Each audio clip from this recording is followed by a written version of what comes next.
Renungan Pagi, Yesus nama di atas segala nama oleh Ellen G. White, 7 November 2024. Mari kita berdoa. Bapa kami yang di sorga, Allah pencipta langit dan bumi, laut dan segala isinya, Allah yang maha besar, maha kuasa, sumber segalanya, yang kami sembah selalu melalui anak-Mu yang tunggal, Yesus Kristus. Terpujilah Yesus, anak Allah yang maha tinggi, yang adalah Pangeran Immanuel bagi kami.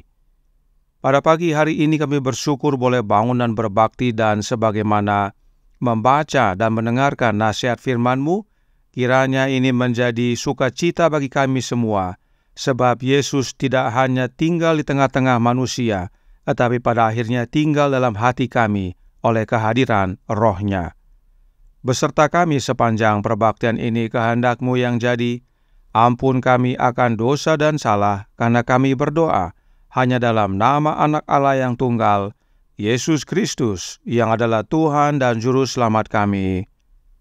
Amin. Renungan hari ini akan dibacakan oleh Oma Tice Ayorbaba. Kepada Oma Tice, kami persilahkan. Terima kasih. Selamat pagi saudara-saudariku yang dikasihi Tuhan Yesus, di mana saja saudara berada. Bacaan renungan pagi, Yesus nama di atas segala nama, oleh Nyonya Ellen G. White, hari Kamis, tanggal 7 November tahun 2024, berjudul Pangeran Immanuel. Ayat tema berbunyi, Ia sendiri tidak akan menjadi pudar dan tidak akan patah terkulai sampai Ia menegakkan hukum di bumi. Segala pulau mengharapkan pengajarannya. Terdapat dalam Yesaya 42 ayatnya yang keempat. Mari kita ikuti penjelasannya. Gereja yang ingin terbukti berhasil dalam pelayanan Sang Guru haruslah gereja yang agresif. Para anggotanya tidak boleh membiarkan minat mereka dalam pekerjaan itu tertunda. Makhluk-makhluk surgawi siap bekerja sama dengan agen manusia untuk memajukan pekerjaan itu. Dengan cara apapun, majukan pertempuran ke gerbang musuh. Ya, seranglah benteng itu. Jangan biarkan diri Anda gagal atau patah semangat. Otoritas Kristus adalah yang tertinggi. Kuasanya tidak terkalahkan melalui Roh Kudus. Tuhan bekerja dengan agen manusia. Ia telah mengutus aku untuk menyampaikan kabar baik kepada orang-orang sengsara dan merawat orang-orang yang remuk hati, untuk memberitakan pembebasan kepada orang-orang tawanan dan kepada orang-orang yang terkurung kelepasan dari penjara, untuk memberitakan tahun rahmat Tuhan dan hari pembalasan Allah kita, untuk menghibur semua orang berkabung, untuk mengaruniakan kepada mereka perhiasan kepala ganti abu, minyak untuk pesta ganti kain kabung, nyanyian puji-pujian ganti semangat yang pudar, supaya orang menyebutkan mereka pohon terbantin kebenaran, tanaman Tuhan, untuk memperlihatkan keagungannya. Matahari kebenaran telah terbit. Kristus sedang menunggu untuk mengenakan pakaian keselamatan kepada umat-Nya. Dan Ia sendiri tidak akan menjadi pudar dan tidak akan patah terkulai sampai Ia menegakkan hukum di bumi. Segala pulau mengharapkan pengajarannya. Terang Tuhan terbit atasmu, dan kemuliaannya menjadi nyata atasmu. Bangsa-bangsa berduyun-duyun datang kepada terangmu, dan raja-raja kepada cahaya yang terbit bagimu. Tuhan tidak ingin satu pun prajurit salib sejati tetap dalam ketidaktahuan atau kegelapan. Ia memanggil kita jauh di atas bumi agar ia dapat menunjukkan kepada kita perkumpulan kejahatan yang sangat besar yang berbaris melawan kita. Ia akan mengingatkan kita bahwa perjuangan kita bukanlah melawan darah dan daging, tetapi melawan pemerintah-pemerintah, melawan penguasa-penguasa, melawan penghulu-penghulu dunia yang gelap ini, melawan roh-roh jahat di udara. Namun, ia meyakinkan kita, semua yang terlibat dalam peperangan ini, bahwa mereka berjuang di bawah panglima bala tentara Tuhan, dan bahwa para malaikat surga membantu mereka dalam perjuangan mereka untuk mahkota kemuliaan yang tidak dapat layu. Marilah kita bersatu di bawah panji Pangeran Immanuel dan dalam nama dan kekuatan Yesus Kristus teruslah berjuang. Dikutip dari Bible Training School, Juni tahun 1911. Demikianlah bacaan renungan pagi hari ini. Terima kasih. Kiranya Tuhan Yesus memberkati kita semua. Amin. Terima kasih atas penata layanan Omak Tice. Tuhan Yesus memberkati. Selamat pagi saudaraku dalam Tuhan. Tentang Immanuel, Roh Nubuat berkata dalam The Review and Herald tanggal 1 Desember tahun 1896 paragraf 17. Karena semua orang yang menerimanya diberinya kuasa supaya menjadi anak-anak Allah, yaitu mereka yang percaya dalam namanya. Nama apa? Immanuel, anak Allah, yang diperanakkan bukan dari darah atau dari daging, bukan pula secara jasmani oleh keinginan seorang laki-laki, melainkan dari Allah. Firman itu telah menjadi manusia dan diam di antara kita, dan kita telah melihat kemuliaannya, yaitu kemuliaan yang diberikan kepadanya sebagai anak tunggal Bapa, penuh kasih karunia dan kebenaran. Kalimat ini dikutip oleh Nyonya White dari Yohanes 1 ayat 12 sampai 14. Jelas dinyatakan bahwa Immanuel adalah anak Allah dan dia diperanakkan dari Allah. Siapakah Allah yang Yohanes maksudkan? Allah Bapa. Sebab Immanuel itu adalah anak tunggal Bapa. Karenanya hanya ada satu Immanuel, yaitu Yesus Kristus, anaknya Bapa. Nah, tentang Bapa, Roh Nubuat berkata dalam Bersama Allah di Waktu Fajar, halaman 367 paragraf 2.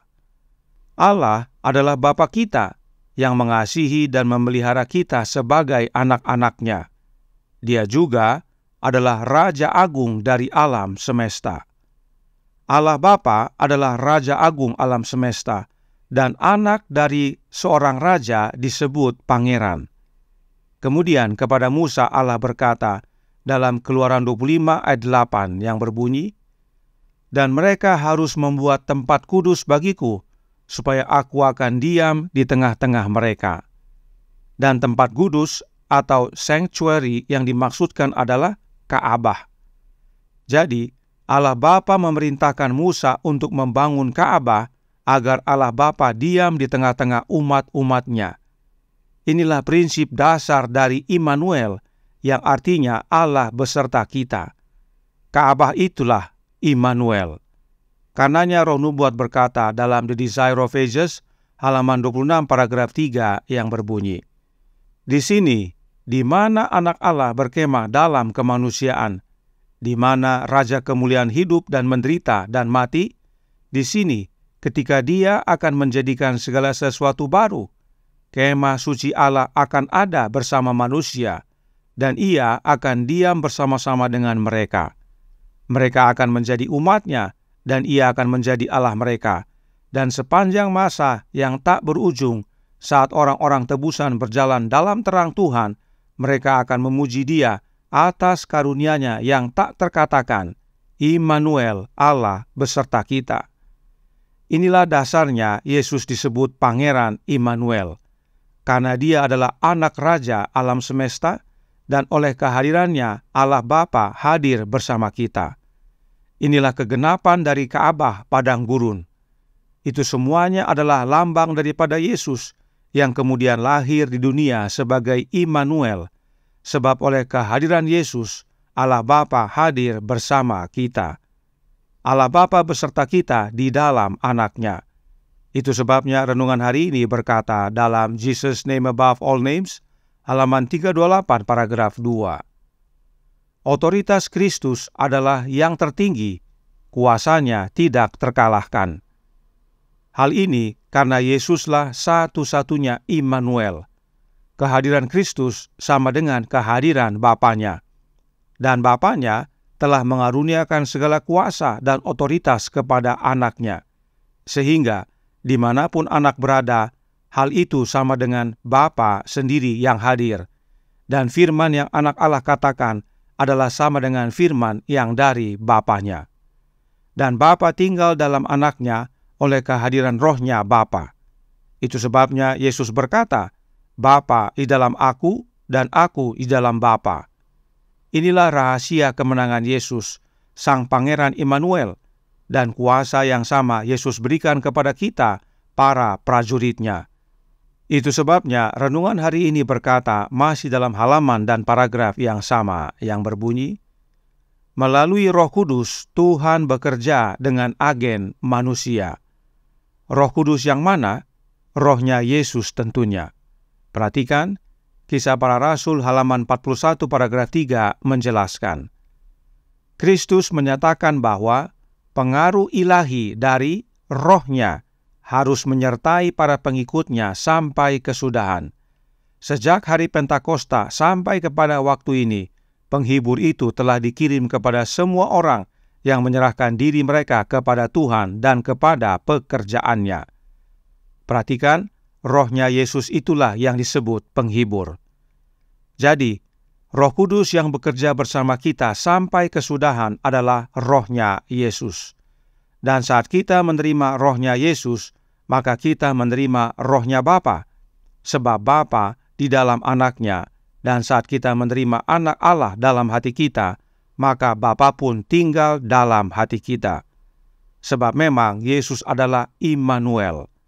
Dahulu tinggal di tengah-tengah manusia, namun sekarang tinggal di dalam manusia, yaitu di dalam hati kita, oleh iman.